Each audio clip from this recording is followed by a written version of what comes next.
to survive and thrive in the age of AI. I am your co-host, Dr. Steve Haberlin.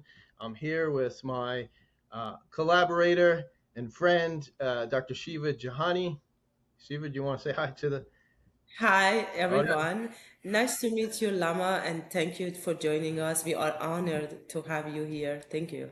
Thank Yeah, you. our special guest is Lama Rod Owens, and we're excited. We've been working for quite a while to get you on and to talk with you and have this conversation around AI, but also contemplative practices and your background in Buddhism. So your bio is Lama Rod Owens is a Black Buddhist Southern Queen, an international influencer with a Master of Divinity degree in Buddhist Studies from Harvard Divinity School, a focus on intersection of social change, identity, and spiritual practice.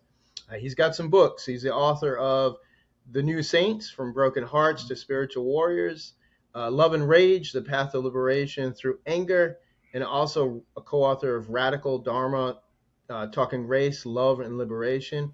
His teaching centers on freedom, self-expression, and radical self-care. That's actually how I came to know you, Lama, was through I was Love and Rage. I read Yeah. that book, and like when you kind of center things around contemplative practice around anger and rage, it Yeah. was different, right? I was like, well, Yeah. that's different.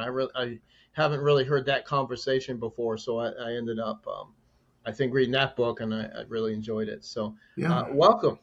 Yeah. Thank you. Thank you. I'm glad to be here. So your background is very unique. I mean, Mm. really interesting background. Can you tell us a Yeah. little bit about your journey? Like, how did you even get to become a lama and write books and do what you do? I don't know. It feels like one mistake after the other got me here. I'm originally from here in Georgia. I'm currently in Atlanta, Oh, okay. and I'm from Northwest Georgia, Rome, Georgia. and and all this land is traditionally like Cherokee, Muskogee land. I grew up really closely to the history of indigenous people, the history of my kind of ancestors, my enslaved ancestors, and growing up here and spending up until my 20s, I just felt like I needed to get out of here. So I finished college here, went to the Northeast, to Boston, and really just delved into one of my primary passions, which is justice, activism, and organizing. And after a while, I hit a wall, right? And it was an emotional wall. It was a breakdown. It was an emotional breakdown, right? Everything was so overwhelming, right? And I didn't feel like I had the tools to deal with, just everything, the anger, the depression, the disappointment, everything, right? And I was really fortunate as well to be surrounded by meditators, by Buddhists in particular, but meditators in general. And their propaganda, started kind of rubbing off on me, and I began a meditation practice. This was the early 2000s.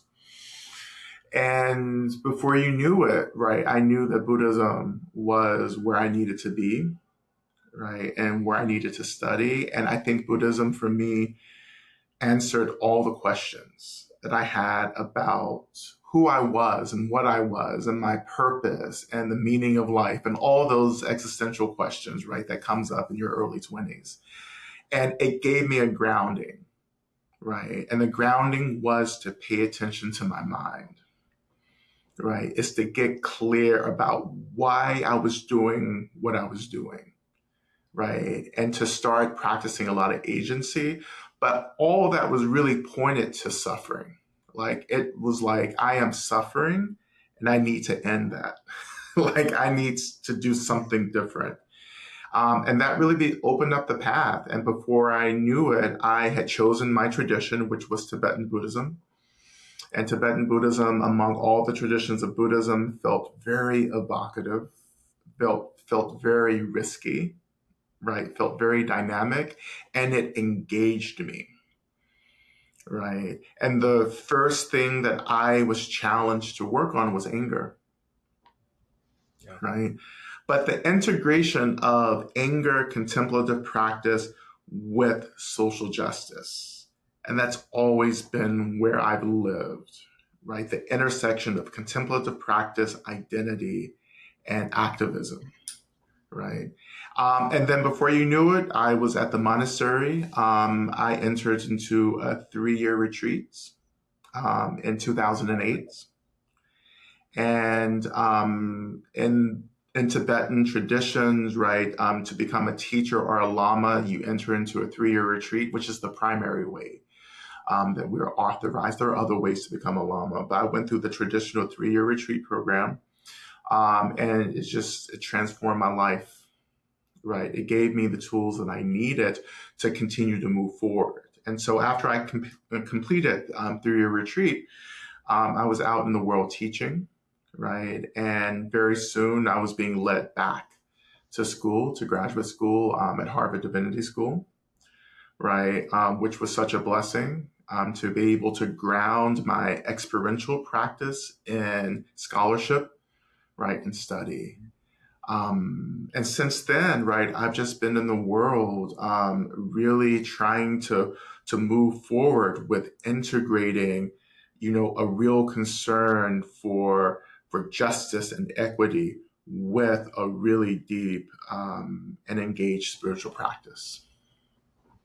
That's a fascinating journey. I have some parallels I got to ask you about. So, in my early 20s, that's when I learned meditation because Yeah, I was overwhelmed, and I yeah, I didn't articulate it the way you said, like, but I guess I didn't have the tools, or I didn't have a yeah. method, or I didn't have a way that was a healthy coping mechanism or something. Mhm. So that's why I learned transcendental meditation in my early Mhm. 20s, the Vedic tradition.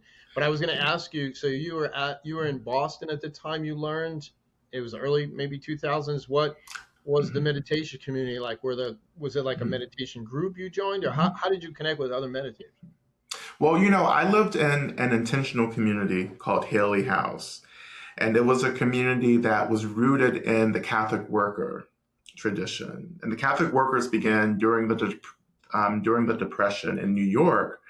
And it was like literally a community of radical Catholics, Okay. you know, doing activism work, right? And living together, right, in intentional community.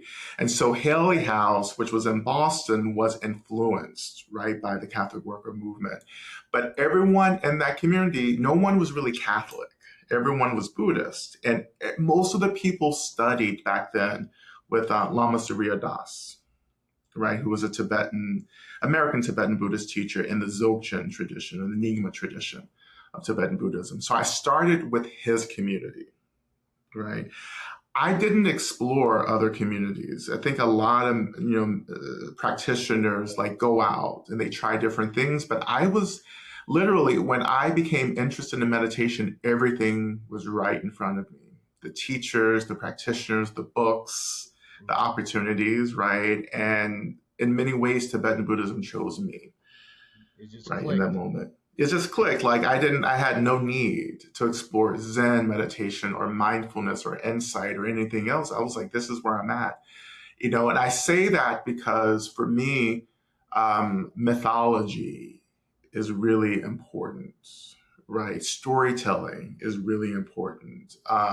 Mystical realism is so important for me. All of that really tied back into my ancestry and culture here in the South, right? And Tibetan Buddhism eventually gave me permission to return back to my ancestral practices as well, which is more contemporary, currently when I'm exploring. Steve, I got to ask one more question, and I'm not going Mhm. to hog the conversation. I That's want to ask one more question okay. based off this. What is your contemplative practice like? What's your daily Oh, practice mhm. look like, Lama, today? Meditation every Yeah. day, or can you talk us Mhm. through? I'm just curious. What Mhm. do you do every day for your You, contemplative practice? you know what? Every day is different.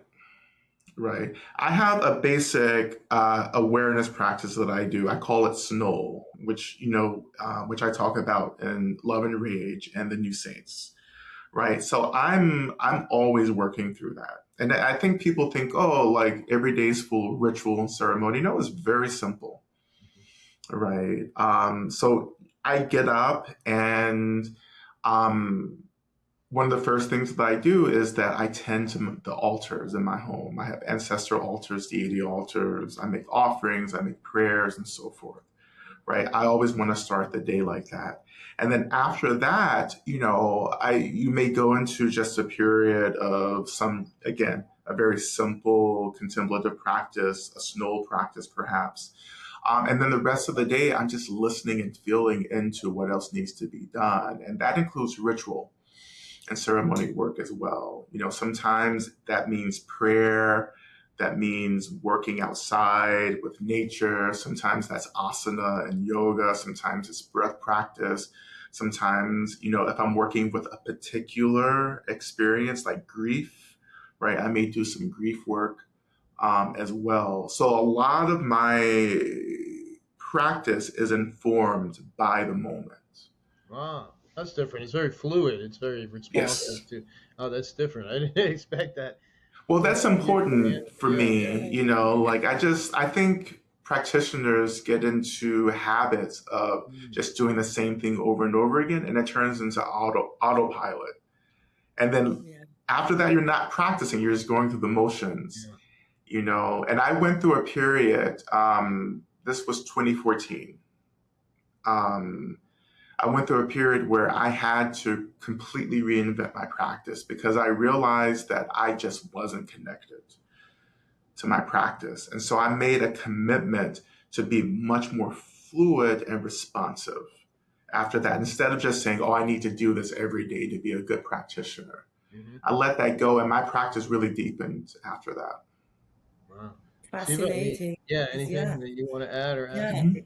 It's so, it's very fascinating to me because I'm teaching yoga and I have been teaching for, years, and my students have been talking the same, as you said about the different type of practice like breath work, and yoga asanas and other types. And that interestingly is all, everyone when talk about how we can just practice different tools and techniques, and see in the moment what, you Yes. know, what we just this moment call me for that. It's not like every morning we have to just do this Yeah. and do this. No, it's just so we Yes. can go with the flow and just see what do you feel and how you just in this moment this practice will help you to be a better version of yourself.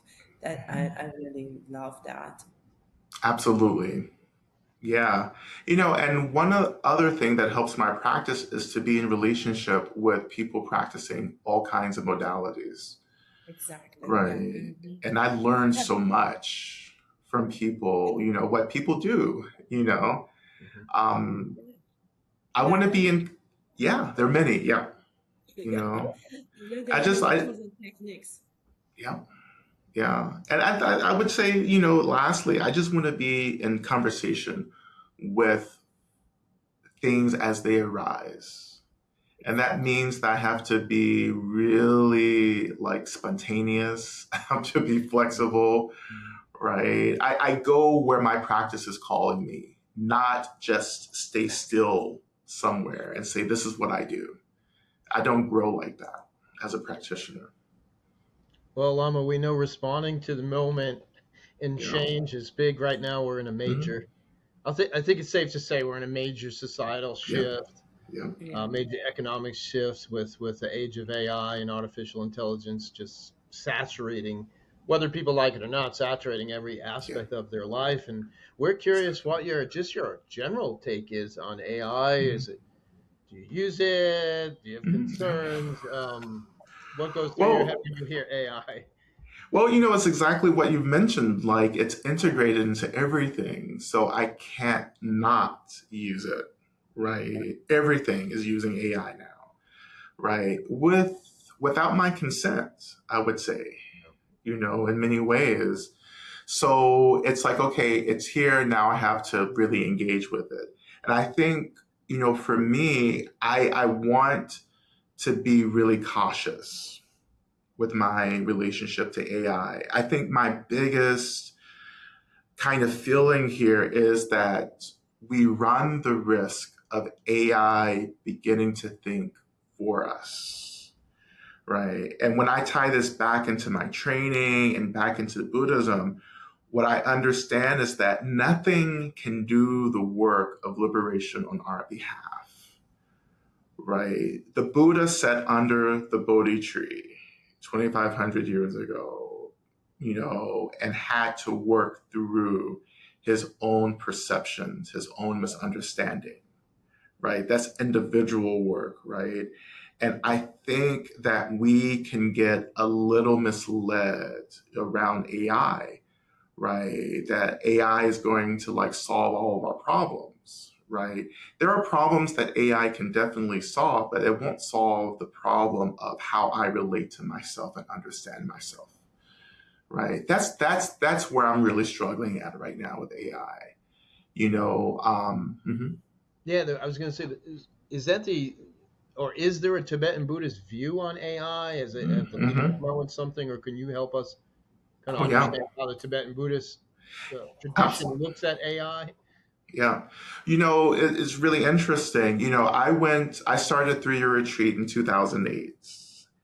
In 2008, I had heard of an iPhone, but no one had an iPhone or any smartphone. It was like very wealthy. It was like having a BlackBerry, or, And then when I get out of 3-year retreat, which was middle of 2011, right, I leave retreat, which is a big ceremony, and you go back out into a crowd of people waiting for you who haven't seen you in over 3 years, and everyone has a phone. They're carrying their phone. They're hunched over their phone, right? And my friends are like, look at what we have now, right? And I was so overwhelmed at how quickly the culture shifted to smartphone culture, right? And I remember my teachers, my teacher back then being a Tibetan, the same generation of the Dalai Lama, was saying, oh, this kind of technology creates another reality that we'll have to break out of.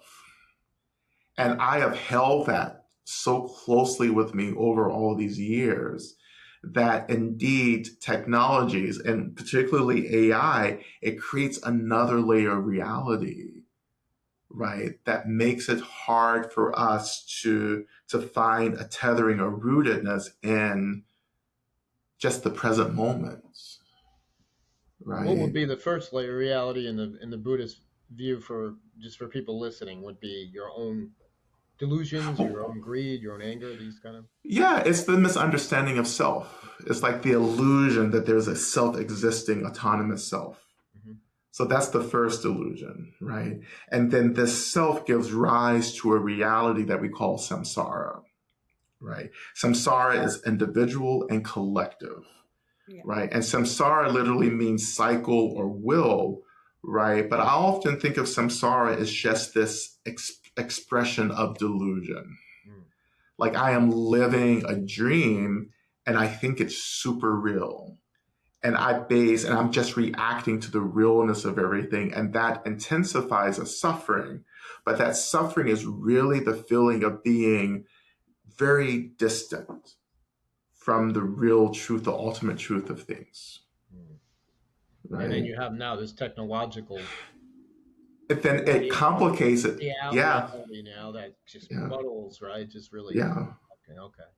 And I think, I know you've heard this before and worked with this before. I say this all the time, but I think the Matrix is a really good, Mm. kind of like media for me that's helped me to shape my understanding of samsara and the phenomenal world, right?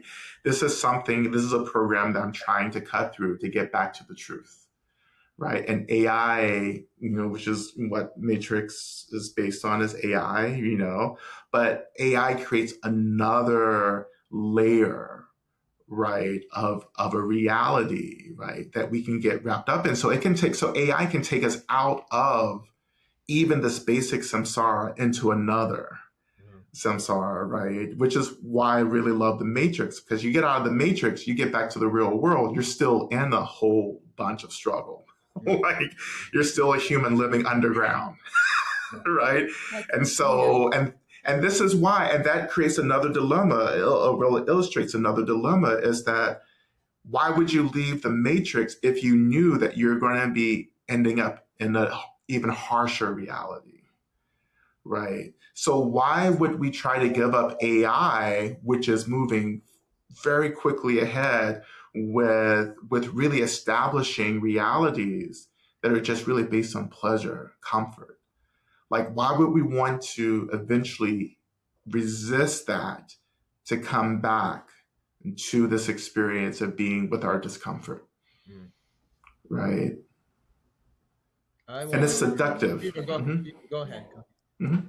Yeah, you mentioned about the first started with like who you are, meditation will help us with who we are and, our goals and purpose of life. And so that's what, our core values and core of, our who, how we can approach life. So with age of AI, what do you think about those, I heard you say, you always are on your own, space and you know who you are, but as you say, we go to the different layers of like AI layers and still come back. What do you think about like this interaction with your, this who you are and goals and your purpose of life? Is it could be changes or not? You just, what do you think about Yeah. this Yeah. interaction? Yeah. When the interaction, I know sometimes I come off as very negative, but like there is a positive interaction. But Shiva, as you mentioned, like and alluded to, right, we have to have a clear sense of who we are. Like I have to have a very, very rooted sense of who I am, my motivations, all of my hidden truths and realities. And the more I'm aware of that, the more I can be in relationship to AI in a way that I don't feel as if I'm being lured away from myself into the pleasure or the comfort of AI. Right. But Yeah, because mhm. So I I can feel I like can go back and forth. yeah, Right. because I feel like my student is feeling like they're scared of like using AI Yeah. and and forgiving and then they I keep that and they can't give it back, and Yeah. this is kind of the Yeah. interaction you're Yeah. thinking about, scared you of, of this Yeah. interaction. What do you think? What would you advise for undergraduate students that, Yeah. have that anxiety and AI fear of Yeah. anxiety. They're interaction? calling it AI anxiety, right? Even the literature Yeah. we've studied. I I can't imagine students right now having access to this level of technology. And I know I've been following, some of the discourse around using chat, GPT to write papers. Like that's really intense pressure, right?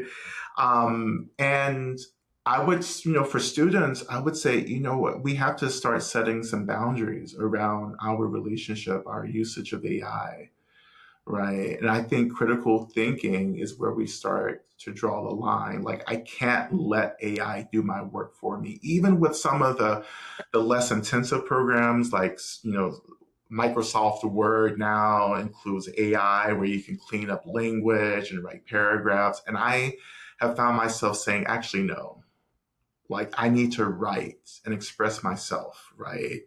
And stay in relationship to my own process, right? Because I have to stay rooted in my own critical thinking process, or I get lulled into this false sense of security and stability, Yeah, I think right? this is, yeah, I think Lama is so interesting that you said that because you mentioned about how you know yourself, how you also with movement choose different types of practices. This is all about awareness and, Yeah, how your own awareness and also environmental awareness help you to interact with AI in different levels of yeah, back to who you are yeah, and not let that take over of your own, you know, practices and everything else. What do yeah. you think about meditation will help them with this, critical thinking and how they can just help themselves to be more aware of using and interacting with AI? Yeah, yeah. I would say, well, I would go back and say, you know what? I came into Buddhism because of how it led with suffering, right? And that I know that turns people off, but Buddhism got me because it didn't gaslight me about the fact that I was not having a good time in life. And Buddhism said, of course you're not, right? Because there's suffering here. But that suffering doesn't have to be the one overwhelming experience. There are other experiences. You just need some space, right? And what I take from that early experience into this conversation is how I have learned over all these years to be much more at home with my discomfort, not to bypass it, not to get over it. And I think this is what makes AI so challenging, particularly for young people, is that maybe a lot of young folks aren't getting the tools that they need to actually be in relationship with real discomfort. But that's not just a young person problem, that's a human problem, right? We're always trying to avoid suffering and discomfort, right? And for me, my life was saved because I got the tools to be able just to sit here and to feel and to experience like my discomfort, but not to be lost or Mm-hmm. overwhelmed by it. Yeah. Like I don't need a program. I don't need technology to just to sit here and to feel what I'm feeling and to relax and to open, right? Um, and so I want to see not just young people, but all of us equipped with more of these tools, right? This is why meditation is so important. I'm happy mindfulness, right, is such a phenomena, right? But I think it's going to be challenged, with the emergence of AI, We, right? Lama, so we did we have a research paper that's under review now, where I think it was about ended up being about 120 undergrads, and we found a relationship where there seems to be a relationship where when the mindfulness increases or they do more mindfulness practice, the AI anxiety is reduced. So Mm-hmm. see, and this is not the only paper. There was a larger study done out of China where they found a similar thing with undergrads, Yeah. where it seems to be like it helps you to kind of mediate the relationship somehow, or still understand it. But do you think like mindfulness Yeah. tools, if they practice, I don't know, a young person practices mindfulness meditation or some mindfulness technique, Mhm. do you think that might be a tool? Oh, absolutely. Right. As we know that like we're not escaping AI. So what are the tools that helps us to manage the pressures and the anxieties of AI? And I think mindfulness is really important. That's been the case in my life, right? I can be in relationship to AI, but I don't feel as if I'm being distracted from myself, Mm. right? I'm still in my body, right? I'm still moving through the things that I have to move through. And AI, yes, on the one hand, is really quite wonderful, right? But I don't have to escape into AI if I'm having a bad day Right. or a challenge. Like I have a practice, right? A rooted practice to meet my interpersonal challenges. Can I ask you about with suffering and the Mhm. Buddhist view? This might be it might be an oversimplification, but my understanding is suffering can be caused because you're not going with the change. Life Yeah, is always changing, exactly. and life is uh, not transparent, but life is fleeting, right? Yeah, Each moment is you lose each moment. Like right now, we're into the next moment and next moment. So, exactly. would it be safe to say if a person is not adjusting or trying to change, I guess, in a Mhm. healthy way with AI, with this new society and this sci-fi kind of society that's happening, would Mhm. that result in more suffering, or is that a too simplified way of saying it in your? Yes, right. Yes, we have a really intense attachment to permanence, to Right. things not changing. And being with change takes a lot of energy. That means that we are constantly having to rethink who we are and who others are. we're constantly having to deal with the disappointment, right? But we're also having to constantly be aware of all the ways that we're trying to escape the discomfort of this moment, right? And leaning into this future, yes, like I think that part of the work is learning to embrace, right, the reality of this moment and where this moment is pointing us towards, right? And at the same time, understanding what we need to do in order to stay much more at home in our own experience instead of leaving our experience to create an artificial experience that So has less suffering. it's like a balance of going with the change, Yeah, but not so much that you get like lost in this another technological kind of illusion, right? This exactly. illusion. So it's like surfing. We're surfing a wave, but not getting like allowing the wave to kind of Yeah, overcome us, right? Or to go yeah. kind of start to dip in the water. We have to. It seems like we have to be very skilled though to pull that Well, off. that's the training, the Yeah, the train. skillfulness, right? Yeah, I think what Buddhism is also teaching us is that yes, like we're in this reality and you can play the game without being distracted or tricked by the game, okay. right? So yeah, I mean, I'm here, I'm sitting, we're sitting in the world, we're in culture, society, all of this, right? And I can engage with everything, right? I'm an adult, like I have to pay bills, I have to deal with all kinds of issues, family, health, everything, right? And I also have to have the space to understand that this is just one experience of a reality, but it's not the ultimate reality that I'm trying to break into or to awaken to, right? So I That's true. know, yeah, I know this is an illusion. And at the same time, I'm engaging with it. And that's the balance that we're trying to enact. And this is how I'm trying to be with AI right now. This is an illusion, but I need to stay very aware not to get sucked into this illusion and start believing that it's real, ultimately real, because it's just another layer of a reality, right, that I have to cut through to get back to this ultimate truth. Kind of like I playing. think You're playing in a play, and you just Mhm. have to remember you're an actor, right? Exactly. Like you're enjoying it and you're fully engaged as the actor on stage, Yeah. but you don't actually start thinking you're that character.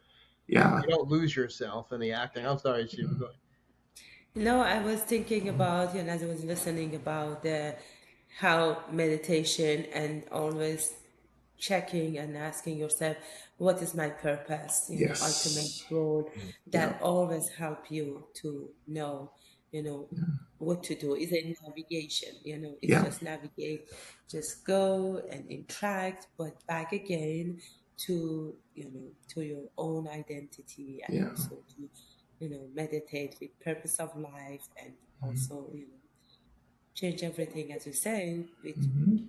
with being mindful to your practice.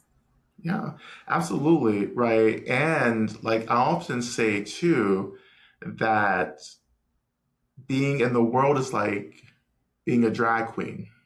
It's like putting on drag. A drag queen doesn't get lost in the illusion of drag. And that's the mastery of drag. It's like I am taking on a persona, but that's ultimately not fully who I am, but it's a performance. Performative, yeah, yeah.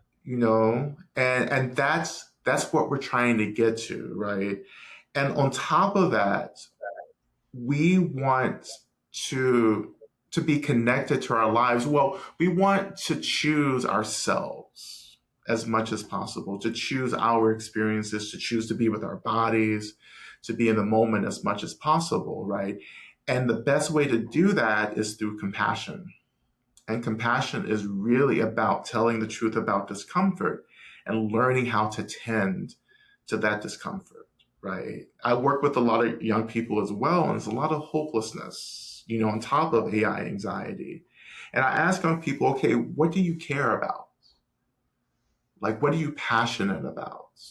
Right? For me, compassion is what keeps bringing me back, right, to my body, to this moment. Compassion for me, in terms of an ethic, is really my commitment to helping all beings to suffer less. As a teacher, right, that's the primary ethic. I am here to help people to suffer less, right? I can't do that if I am not tending to my own suffering, right? Yeah, and I think Oh, go it's ahead. helping, I think it's important to experience that. Yeah. And then, you have that feeling of compassionate. Yes.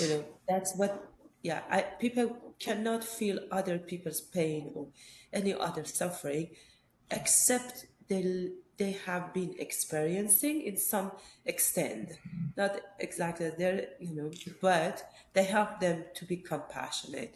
Yeah. And I think in terms of back to the AI, I think it's good to interact. It's a really good skills and thing to interact and engage, and all understand that all things happening on us, anxiety, or some people are say pleasure, comfort, discomfort.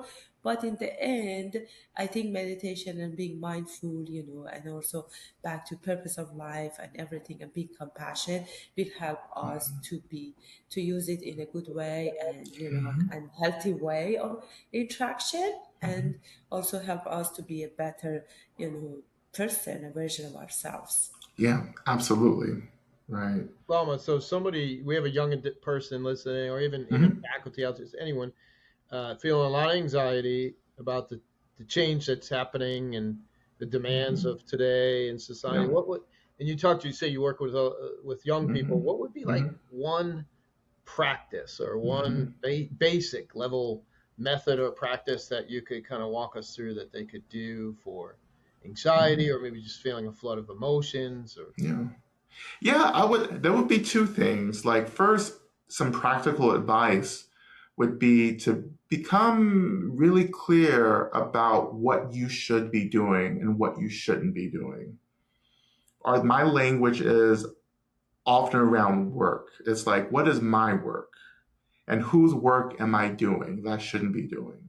I think a lot of us are being kind of thrust into a lot of overproductivity, and that's capitalism. We're doing a lot, we're producing a lot, and it's not in favor of our own well-being and health, physically, spiritually, and mentally. It's not promoting that any health. And I would just tell young people, listen, like, you don't have to do everything. You don't have to go to the best schools. You don't have to get the best jobs. You don't have to continue trying to accumulate everything that earlier generations accumulated. Like, what do you want? What makes you happy? And I would say ultimately, well, there are many things, but I would say belonging, community, connectivity, relationships are really important, right? Stay connected, to people, to communities, right? So that's the practical advice that I would give first and foremost. And then in terms of practice, right? For me, like, yeah, we can talk about meditation, right? We can talk about becoming more aware of your experiences, but I also really think that we need to be out in nature much more. Like, I know that feels big almost fan. He cliche. knows I'm a big fan of that. Yeah, Yeah, like, I just like, you we need champion to, that. Yeah, like, the natural world is so simple, yeah. right? And I love to just, I hike, I go into the forest, I go to mountains, I go to water. And that, every time I do that, it brings me back, right, to myself, to my body. It simplifies things, right? It brings me back to my humanity. Like, I'm a person in the world, right? And things don't have to be so complicated, right? And I think that we're in the collective moment of systemic collapse right now because everything has gotten real complicated. Yeah. Like, we've created systems and institutions that actually have taken us further and further away from our basic humanity. And now we're being asked to return back to that basic humanity, which is about love, which is about care, which is about connecting, it's about empathy, compassion, right? And we have to do this hard work to remember something really basic, about who we are as humans. And that feels painful, right? And it's painful because, again, we haven't done the work of tending to or metabolizing all this deep discomfort. And this is why AI becomes really challenging, because it distracts us from this interpersonal work that needs to be done, right? And the further you get away from that work or that discomfort, the more you start believing, oh, there's nothing, there's no work here, right? You can find yourself in a very, I would say, use the word deluded state where it's like, I'm perfect, I don't need anything. Actually, what's really happening is that you've bypassed the work and you've created this particular reality that's really rooted in comforts. So nature, meditation, of course, right? Connectivity, community. And lastly, I would say, I think it's important that we build relationships with folks where we can be our full emotional selves. That I want to be in relationship with people whom I can grieve with, right? People that I can experience anger with, right? And that takes maturity on both sides, our side and the side of others, to create these spaces. And I think so many of us are lonely, right? Because we don't feel as if we can really embody our full emotional selves with the people that we're around. There's a lot of fear around emotionality. That's fascinating. I love the advice, and it's common, and those are things that everybody could do. I Yeah, mean, you can learn meditation, but if somebody doesn't want to, it's like you could exactly. find a community of, like-minded, some interest or hobby, and join the community or the church or whatever it is, and then the nature, even if it's just getting to the park or something, everybody can hopefully get free access, maybe have a state park next to them or a national park. But right, Shiva, we're huge on the outdoors. Yeah. Both of us, when we're not working, it's like I'm on the mountain. She just went to Iceland, was showing me pictures. Oh, Like you're big, nice. and not everybody has to do that, right? Yeah, Just walk along the It ocean, was, just walk along the ocean if you can, or a lake, sit by a exactly. lake, and it's I exactly just what posted to my brings student you back. Yeah, it about brings you back to your Iceland. natural self. You're Yeah, Hmm. exactly. I was just advising them walking meditation. Yeah. You just go to Yes. nature. the Yeah, nature. Nature never fail you. So Just simple. walk, yeah, listen, yeah, and just let it, Yeah. help you to find yourself, because that's what, you only listen to the sound of the nature, birds, and do nothing. you And know, this is the more efficient way to be productive, because we always learn we have to do to be productive, as you said, Lama. But Yeah. no, really, that's a wrong message of society. For being Yeah. more efficient and productive, you should also have time for yourself and Exactly. yeah. But let's find your there's peace. even a lot of science. They in Japanese call it forest bathing, and they've Oh, studied. yeah. There's a lot of empirical benefits, and there was just something came out with children playing in the mud or Hmm. touching dirt and mud, Yeah. right, and it relieves stress and anxiety. We're just built. It's just naturally, in nature, we're just designed to reap those benefits. You Yeah. just have to spend time. You don't have to really. It doesn't really matter what you do in nature. You just have to be in it, immerse in it, Yeah. and you get those. And we're not just talking woohoo. There's scientific benefits Mm. behind Exactly. scientifically proven benefits. So yeah, great advice. So I really enjoy it, Lama, just having you on and just having Thank this you. different view or perspective of how to deal with.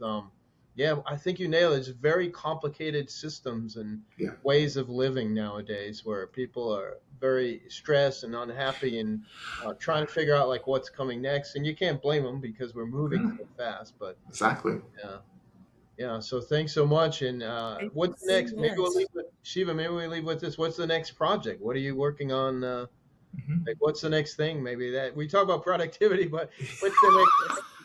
We don't want to be Well, we don't want to be too productive. But what's the next contribution? Are you going to yeah. another book? And yeah, well, yeah, I'm working on a couple of things. I am working on kind of a book project, but it's a collaboration with a good artist friend of mine. Yeah. So I'm really happy about that. And, you're talking about really play, and this is an experience of play for me in this next project. Mm. And beyond that, anyone can visit me on my website. I have all of my programs. I have in-person programs and mostly online programs that you can just drop into. Some of them you have to sign up for. Some of them require a little bit of a registration fee, but I have a wide range of ritual practices, ceremony practices, meditation practices, as well. And if people want to sit with me in person, I offer programs in multiple countries and around the country now. Wow. All right, we'll put the website in the So, notes too, so people yeah, can look I that up. will. I definitely would suggest to my student to go to your website Yeah, and Oh, if you wonderful. yeah, visit Yeah. your website. yeah. She And I has have a lots lot of of students. resources She has online, hundreds. on YouTube. She's getting more and more students. She has hundreds of them now. Oh, good. She's like the Well, that's guru. where young people are. Like, you She's have like to the yoga. Yes. go. She's become the yoga guru at the university. I love that. That's the language. Yeah, Social media is the language of the younger yeah, generations, right? Yeah. And that's where we have to be. yeah. So thanks so much. Thanks everybody. Thank you. Thank you so much. Thank you. Thank you and namaste. Thank you. Namaste.